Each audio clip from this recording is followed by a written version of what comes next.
오므리 왕조의 아합 왕 시대, 우리가 지난주에 아합과 이세벨이 어떤 사람들이었는가 함께 나누었습니다.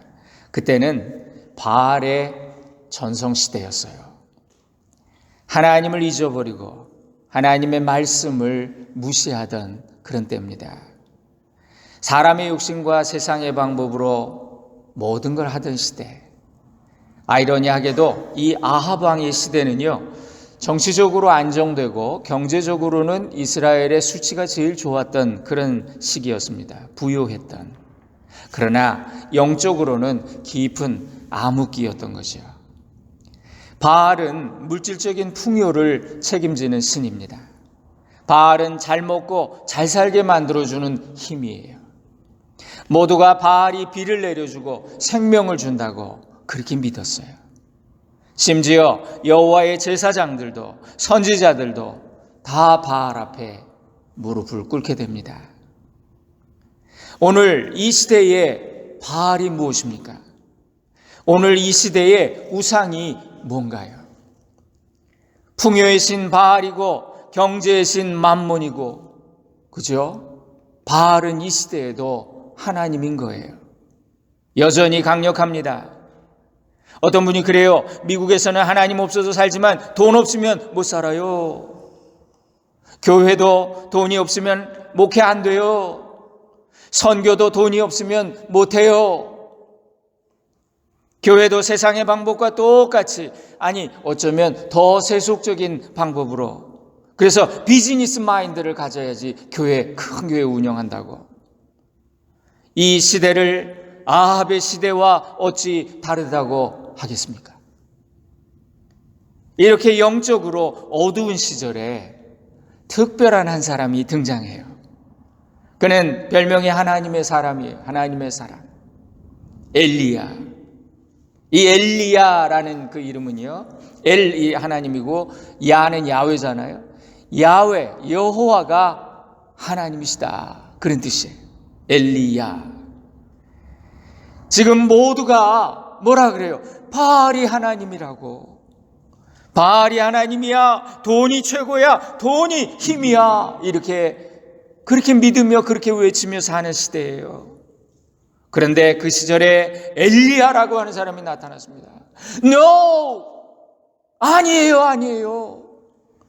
하나님이, 여호와가 하나님이에요. 이렇게 말한 거예요. 자기 이름을 가지고, 자기 정체성을 가지고 그렇게 말한 거예요. 시대를 향해서. 그 고백으로 산 사람. 그래서 오늘 이 시대를 사는 참된 그리스도인들의 모델이 되는 사람이 바로 엘리야예요. 이 엘리야가 누굴까? 성경은 뭐라 그러냐면 엘리야를 길르앗 지역 디셉 사람이다, 이렇게 소개하고 있습니다. 그러니까 이스라엘은 여러분 위치에서 보실 때 요단강이 있고요. 요단강 서쪽이 주로 중심지입니다. 예루살렘도 이쪽에 있고요. 예루살렘 이제 비롯해서 중요한 도시들이 다 이 요단강 서편에 있습니다. 엘리야의 고향 출신지는 어디냐면 요단강 동편이에요. 그러니까 쉽게 말하면 낙후된 시골, 우리식으로 표현하면 강북, 이렇게 말하면 와닿아요. 네. 한국에서는 강남과 강북의 차이가 이렇게 쓰이기도 합니다. 길르앗은 시골이에요. 소외된 지역이에요. 엘리야는 그러니까 요즘식으로 말하면 별 볼 일 없는 지역, 지방 출신이다, 그렇게 말할 수 있습니다. 그런데 성경에서 하나님은 이상하게 의외의 지역에서 의외의 인물을 주로 사용하시는 걸 봐요. 왜냐하면 너무 잘나고 딱 기대되는 데서 하면 다 사람들이 했다 그러지, 저 사람 잘났다 그러지, 어디 하나님의 능력이라고 하겠습니까? 우리 예수님도 베들레헴에서 태어나시긴 했지만 자라기는 나사렛에서 자라셨죠. 그래서 나사렛 출신이다, 이건 좋은 뜻은 아니에요. 지방대학 출신이다, 그런 뜻 정도 돼요. 당시 갈릴리 지역 나사렛은 사람들에게 별 볼 일 없는 동네로 여겨졌어요. 그래서 사람들은 뭐라고 말했냐면 나사렛에서 선한 것이 나겠느냐, 이렇게 말해요. 그러면서 예수님을 무시했죠. 다윗도 보세요. 다윗도 8 형제 중에 모두가 잘난 인물들인데 막내예요, 막내. 모두의 관심에서 제외되어 있었던 의외의 인물이에요. 심지어 아버지도 이제 사무엘 선지자가 내가 기름 부으러 가겠소. 하나님이 택하신 자가 당신의 아들들 중에 있어. 그리고 전가를 미리 보냈을 거 아니에요? 그래 갔는데 그런데도 첫째부터 일곱째까지는 형들은 다 준비하고 있는데 막내는 그날도 정상 출근한 거야. 그래가지고 다 통과하잖아요. 이게 아들이 답니까? 하나님 말씀이 없으시네. 저기 우리 막내 아들 하나 있긴 했는데 걔는 아니에요. 걔는 양똥 냄새 나는 목동이에요. 아버지가 그랬던 거예요. 빨리 그를 데려오시오. 보니까 그 얼굴이 붉고 용모가 아름답고 하나님이 택하신 그 사람 기름 부어라 그렇게 되죠. 오늘도 사람들은 모두 중앙을 집중합니다. 알려진 곳. 그러니까 그곳에서 사람들의 인정과 눈에 들기를 원해요. 그래서 사람 나면 다 서울로 보내야 된다 그래요. 그러나 하나님은 당신의 마음에 들기만 하면 그가 어디에 있든지 심지어 숨어 있다고 해도 그를 찾아서 픽업하시는, 픽하고 업하시는 하나님이시다. 또 이 엘리야는요, 그의 외모와 행색이 아주 좀 특이했습니다. 열왕기하 1장에 보면은 사람들이 엘리야를 이렇게 소개할 때 이렇게 설명하는 장면이 나오는데요. 그는 털이 많은 사람입니다. 허리에 가죽띠를 띠었습니다. 이렇게 그의 용모를 묘사합니다. 신약 성경에서 예수님이 공생애를 시작하시기 전에 광야에 한 인물이 나타났는데 마치 이 엘리야의 모습을 하고 있었어요. 그래서 사람들이 그는 세례 요한인데 그를 가리켜서 저 사람 엘리야 아니야? 낙타 털옷을 입고 메뚜기와 석청을 먹으며 들꿀을 먹으며 오실 메시아의 길을 예비하라고 외치는 세례 요한을 보고 사람들이 엘리야가 환생했네 그랬던 거예요. 예수님도 세례 요한이 엘리야다. 마태복음 17장에 제자들이 물어 이르되 그러면 어찌하여 서기관들이 엘리야가 먼저 와야 하리라 하나이까? 예수께서 대답하여 이르시되 엘리야가 과연 먼저 와서 모든 일을 회복하리라. 내가 너희에게 말하노니 엘리야가 이미 왔으되 사람들이 알지 못하고 임의로 대우하였도다. 인자도 이와 같이 그들에게 고난을 받으리라 하시니 그제서야 제자들이 예수께서 말씀하신 것이 세례 요한인 줄을 깨달으니라 그렇게 되어 있어요. 그러니까 이 엘리야는요, 제도권 밖에서 활동하던 야생의 사람, 우리식으로 표현하면 야인이었던 거죠. 그는 생존을 위한 기본적인 삶만 유지하고, 그러니까 산사람이에요. 들사람이에요. 검소하고 또 절제하며 금욕하며 광야에서 살았던 사람. 요즘 사순절에 적당한 인물이 엘리야 아닐까 그런 생각을 해봐요. 이 또한 엘리야는요, 메시지가 있는 사람, 메시지가 아주 분명한 사람이었어요. 그는 말을 할 때 아주 직설적인 화법을 사용합니다. 대체로 말이 없어요. 그러다가 한번 말을 하면 짧고 아주 정확한 문장으로 아주 간결하게 분명한 메시지를 탁 전합니다. 엘리야는 당시 영적으로 혼란하고 악한 시대에 하나님의 말씀을 붙들고 살던 하나님의 사람이었어요. 이 엘리야라는 이름이 여호와께서 참 신이 되신다 그런 뜻인데 당시 여호와는 잊혀진 이름이거든요. 온통 바알, 아세라. 바알이 판을 치던 시대. 돈만 의지하고 돈 없으면 죽는다라고 그렇게 생각하고 그렇게 믿고 돈을 존귀하게 높여서 그 앞에 무릎을 꿇고 그런 시기에 엘리야가 나타나가지고 여호와가 하나님이다. 바알 하나님 아니야. 그러니까 그 이름 자체가 아주 강력한 메시지인 거죠. 여호와가 참 신이시라고, 나의 하나님은 여호와시라고. 하나님의 영에 사로잡힌 하나님의 사람. 여러분, 이게 은혜지요. 은혜 입은 사람. 영적으로 어두운 시대인 오늘날도 믿음의 사람을 택하시고 하나님 부르시고 그에게 기름을 부으시고 성령을 주시고 말씀을 주셔서 존귀한 길을 가게 하세요. 돈이 아닌 은혜로 사는 그런 걸 보여주고, 빵이 아닌 하나님의 말씀으로 사는 것을 보여주는 사람, 그가 엘리야죠. 그 당시에 사람들이 보기에 엘리야는 그 행색이나 언행이 참으로 별난 사람이었어요. 저 특별하네. 요즘에 저런 사람이 있네. 이렇게. 하나님은 우리가 세상과 다르게 살기를 원하시죠. 구별되기를 원하세요. 참된 그리스도인들은 세상 사람들이 그렇게 말하는 삶을 살아야 돼요. 야, 넌 좀 별나다. 응? 너 왜 그렇게 사냐? 우리 이런 말 들어야 된다고요. 너 그렇게 살아서 어떻게 살려고 그래? 믿음으로 산다는데 믿음만 가지고 어떻게 살라 그래? 이런 말을 들어야 돼요.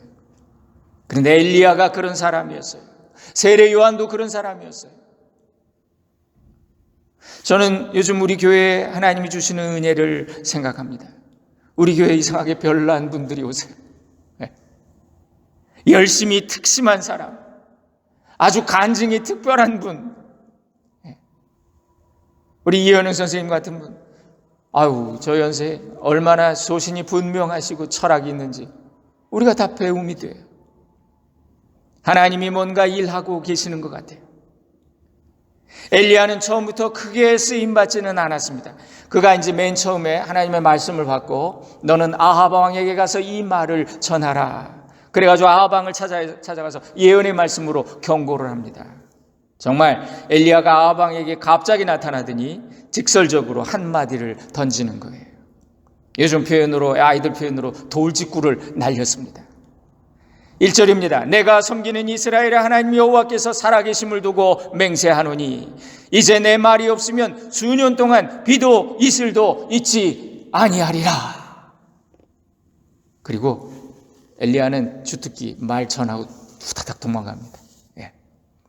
하나님이 허락하시기 전까지 이제 비가 오지 않을 것이래요. 이거는 모든 사람들이 당시에 믿고 있던 그 믿음을 뒤집는, 그런 그 상식을 뒤집는 그런 폭탄 같은 선언이었어요. 여러분, 누가 비를 내려줬다고요? 당시에 사람들이 뭐라고 어떻게 생각했다고요? 바알이 비를 내려. 당연히 비는 바알이 내려주는 거예요. 그래서 이 엘리야가 던진 이 말은 당시에 모든 사람들이 인정하던 그 진리에 대한 도전이었던 거죠. 우리 안티테제라 그래서 루터의 반박문이었던 거예요. 바알이 우리에게 생명을 주관하는 비를 내려준다는 명제에 대한 도전. 이제 하나님이 막으실 텐데 하나님이 허락하시지 않으면 비도 이슬도 내리지 않을 것입니다. 사람들의 생각처럼 그게 아니라는 거예요. 비를 내려서 생명을 살게 하시는 분은 바알이 아니라 하나님이시라고. 인간의 생사화복 주관하시는 분, 전능하신 하나님이라고, 여호와 하나님이시라고 선포한 거죠. 이거는 선전포고였던 거예요. 이제부터 하나님과 바알의 영적 전쟁이 시작될 것이라는 선언이었어요. 누가 우리에게 생명을 공급하시는 분이신가? 하나님인가 바알인가? 질문하는 거죠. 엘리야는 당시 모든 사람들이 바알입니다. 바알이 우리 하나님이에요. 바알이 비를 내려줘서 우리가 살아요. 그렇게 말할 때 아니야. 우리를 살게 하시는 분은 여호와 하나님이시여. 그분이 하나님이야. 그분이 참신이야. 라고 말한 사람이에요. 이렇게 하나님의 싸움을 위해서 선택된 엘리야. 이제 첫 번째 사명을 감당하고요. 도망을 합니다. 그때부터 이제 훈련과 연단을 받아요. 시련을 겪으면서 훈련받는 엘리야. 그런데 세상의 이치를 봐도 똑같아요. 우리가 하나님의 일을 하려면 충분한 훈련을 받은 후에 쓰임을 받지요. 하나님도 이렇게 일하세요. 훈련받지 않으면 하나님이 쓰시지 않아요. 쓰실 수가 없어. 우리가 버티질 못하니까 넘어져. 엘리야가 받은 훈련이 무슨 훈련입니까? 하나님만 절대적으로 신뢰하고 하나님만 절대적으로 의지하는 그런 훈련. 이것이 성경에 나오는 하나님의 훈련 규범이에요. 하나님의 사람들은 누구나 이런 훈련을 받습니다. 엘리야가 훈련받은 신병교육대가 어디냐면 광야예요. 광야. 광야는 훈련의 장소입니다. 이스라엘 백성도 가나안 땅에, 약속의 땅에 들어가기 전에 광야의 훈련을 받았죠. 여러분, 광야가 어떤 곳입니까? 광야는 아무것도 스스로 할 수 없는 곳이에요. 하늘만 바라봐야 되는 곳이에요. 하나님은 광야에서 이스라엘 백성들에게 만나를 내리고 또 그들을 먹여서 살게 하셨어요. 반석에서 샘물이 나기. 하나님만 바라보도록. 그런데 이스라엘 백성들은 이 훈련을 잘 적응을 못했어요. 잘 못 받았어요. 기만 되면 다 때려치자. 도대체 못 살겠다. 애굽으로 돌아가자. 그 옆에 고기 까마에서 우리가 고기 건져 먹던 그 생각난다. 여러분, 오늘도 많은 사람들이 하나님 이제 내가 너를 써야 되겠다. 너 훈련 받아라. 그러면 사람들이 아이고 예수 믿어도 별거 없네요. 이거 힘들어 죽겠어요. 돈 없으면 힘이 없고 돈이 최고다. 그럽니다. 나는 9원 말고 10원을 다오. 그러죠. 그래서 이스라엘은 40년 동안이나 그 훈련이 길어지더니 결국 출애굽 1세대가 광야에서 다 죽고 오직 믿음의 사람 여호수아와 갈렙과 그 다음 세대만이 가나안 땅에 들어갔어요. 우리 예수님도 세례 받으시고요. 성령이 비둘기같이 많은 체험하셨죠. 그리고 하늘에서 소리가 나서 이는 내 사랑하는 자다, 내 아들이다. 마가복음 1장에 그때에 예수께서 갈릴리 나사렛으로부터 와서 요단강가에서 요한에게 세례 받으시고 물에서 올라오실새 하늘이 갈라짐과 성령이 비둘기같이 자기에게 내려오심을 보시더니 하늘로부터 소리가 나기를 너는 내 사랑하는 아들이라 내가 너를 기뻐하노라 하시니라. 그 다음 구절이 중요해요. 성령이 곧 예수를 광야로 몰아내신지라. 하나님의 아들도 인정받음과 동시에 성령이 예수를 광야로 몰아내셨대요. 그래서 예수님은 공생애를 시작하시기 전에 40일 동안 광야에서 특수훈련을 받으셨어요. 금식을 하며 하나님만 의지하는 훈련을 하셨어요.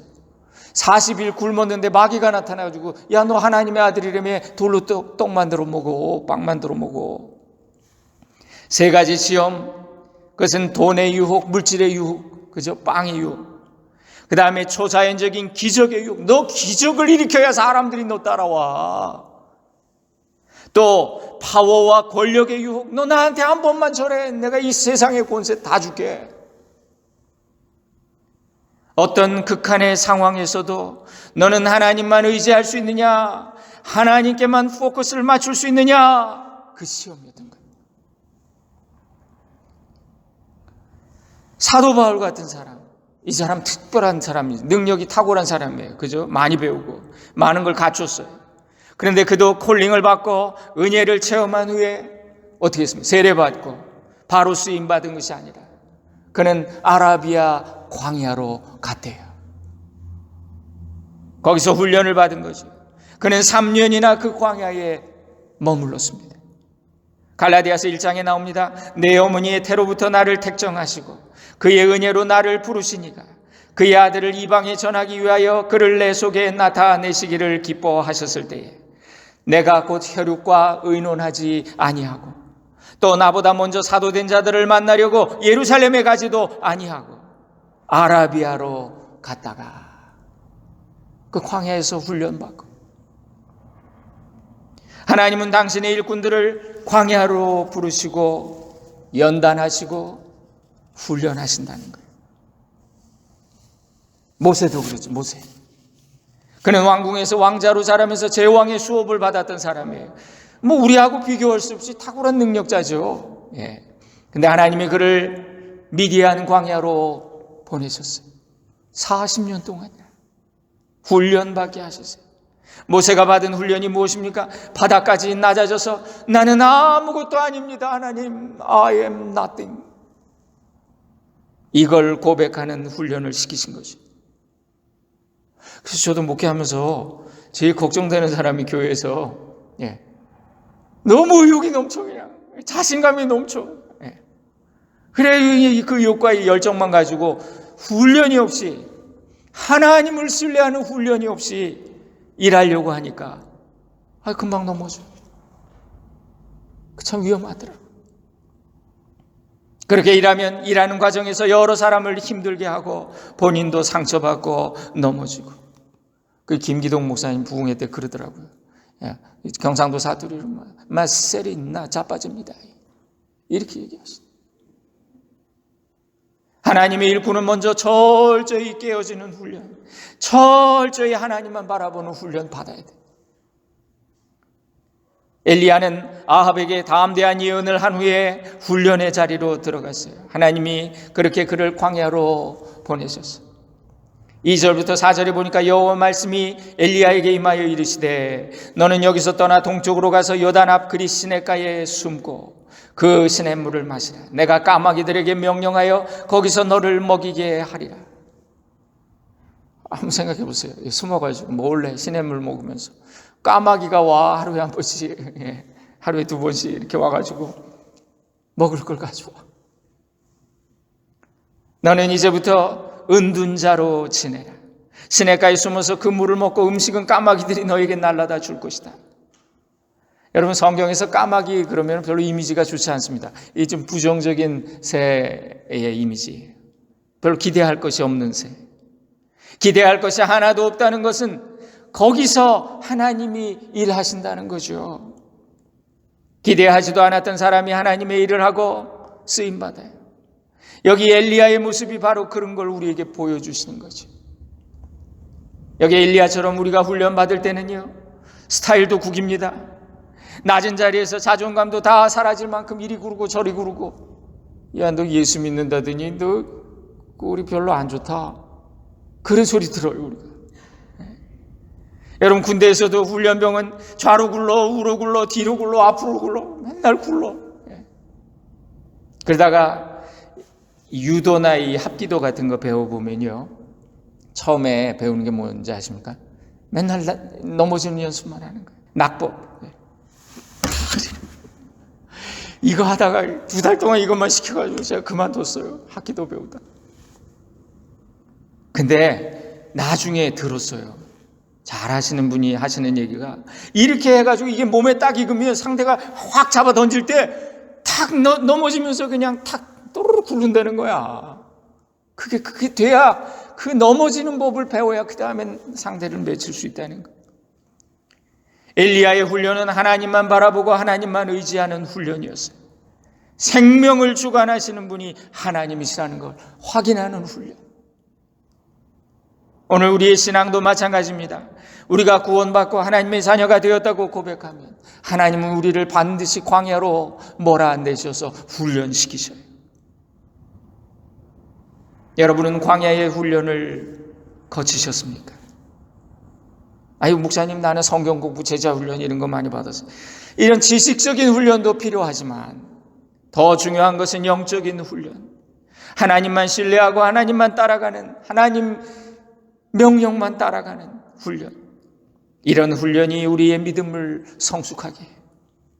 기도하는 훈련, 말씀 묵상하는 훈련, 주시는 감동과 음성에 순종하는 훈련, 순종이 안 되면 억지로 복종이라도 하려는 훈련, 나의 감정과 욕심을 쳐서 복종하는 훈련, 날마다 십자가 지는 훈련. 그래야 우리가 하나님의 일을 할 수 있어요. 사도 바울은 말씀하셨습니다. 갈라디아 5장에 그리스도 예수의 사람들은 육체와 함께 그 정과 욕심을, 탐심을 십자가에 못 박았느니라. 흐르는 요단강 물속을 향해 믿음으로 이제 법궤를 메고 제사장들이 먼저 걸어 들어가라. 그런 훈련. 그렇게 들어갈 때 물이 그치고 홍해처럼 요단을 건넌 체험을 했지요. 까마귀가 먹을 것을 물어다 주는 체험도 했습니다. 참 좀 근사하게 천사들이 나타나가지고 뭐 이렇게 먹을 것 갖다 주면 안 될까요? 까마귀가. 그러면서 이 엘리야, 그의 이름, 야훼가 하나님이시다. 우리가 사는 것은 돈이 아니라 우리를 살리시는 분 하나님의 은혜로 사는 것이다. 이걸 아주 철저하게 깨닫게 하시는 거예요. 그런 훈련을 받고 나니까 생존에 대한 두려움이 사라집니다. 이제는 생명을 위해 일할 수 있는 그런 각오가 생겨요. 담대함이 생긴 거예요. 하나님이 맡겨주신 사명에 목숨도 걸 수 있는 믿음을 하나님이 엘리야에게 주신 거예요. 그래서 히브리서 12장에 연단이 없으면 사생자요 참 자녀가 아니니라. 로마서 8장에는요, 생각컨대 현재의 고난은 장차 우리에게 나타날 영광과 좋게 비교할 수 없도다. 여러분들 중에 혹시 지금 하나님이 나를 광야의 연단 중에 두고 계시나 보다, 그런 분이 계신다면 믿음의 눈을 떠서 하나님께서 내게 어떤 것을 원하시냐, 무엇을 원하시냐, 그 뜻을 순종하며 내가 이루어 가리라. 그런 각오하시기 바라요. 어떤 이는 겸손을 배우게 하십니다.